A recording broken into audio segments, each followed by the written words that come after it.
முதல் நல்லா கவனிங்க, தான் எதை போதித்தாரோ அதை தன்னுடைய செயல்களில் வெளிப்படுத்தினவர் இயேசு. அல்லேலூயா, அல்லேலூயா. நான் உங்களுக்கு கட்டளையிட்ட யாவையும். அல்லேலூயா, அல்லேலூயா. பிரமாணத்துக்கும் கட்டளைக்கு என்ன வித்தியாசம்?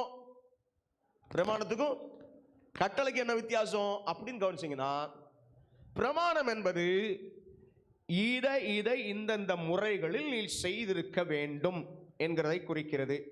உதாரணத்துக்கு இங்க பாருப்பா, பலி செலுத்த வந்தீனா இதுதான் இதுக்கு மெத்தடு. சொல்ல புரியுதா? இதுதான் இதுக்கு முறை, இதை மாத்தி நீ செய்யக்கூடாது அப்படின்னு இருக்கு. பாவ நிவாரண பலி, குற்ற நிவாரண பலி, அப்புறம் என்னது போஜன பலி, ஸ்தோத்திர பலி, இப்படி அநேக பலிகள் அங்கே வேதத்தில் சொல்லுகிறது. இந்த பலி செலுத்துகிற முறைகளிலே இவைகளை கற்றுக் கொடுக்கிறது.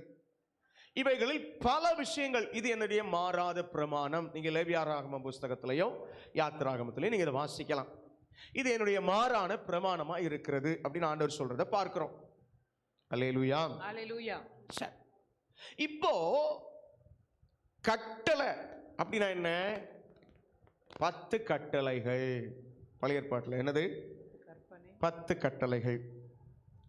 ஆனா அதை அட்வான்ஸ் தான், அதை விட என்ஹான்ஸ் பண்ணி ஆண்டவர் சொல்லி இருக்கிற வார்த்தைகள் தான் புதிய ஏற்பாடு.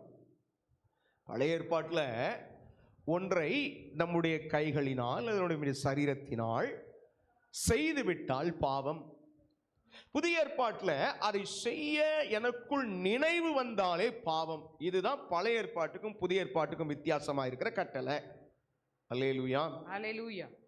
பழைய ஏற்பாட்டின் ஆராதனை முறைமைகளில் சொல்லப்பட்ட பலியிடுதல் புதிய ஏற்பாட்டில் கர்த்தர் நிறைவேற்றிட்டாரு. அல்லேலூயா, அல்லேலூயா. எப்போ?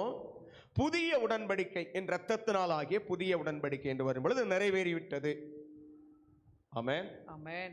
புதிய உடன்படிக்கை நிறைவேறிட்டதுனால புதிய உடன்படிக்கையில இயேசு தன்னுடைய சொந்த இரத்தத்தை, இதை நம்ம விளக்கமா படிக்கணும்னா எங்க படிக்கணும்?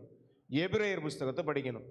அல்லேலூயா, அல்லேலூயா. எபிரேயர்ல 2வது அதிகாரத்திலிருந்து 10வது அதிகாரம் வரைக்கும் நீங்க வாசித்தீங்கன்னா புதிய உடன்படிக்கைனா என்னங்கிறதை குறித்த விளக்கம் அங்க எழுதியிருக்கு. இது பொறுமையா வீட்டில் அதை வச்சு வாசிங்க. கர்த்தர் உங்களை ஆசீர்வதிப்பாராக. ஆமென்.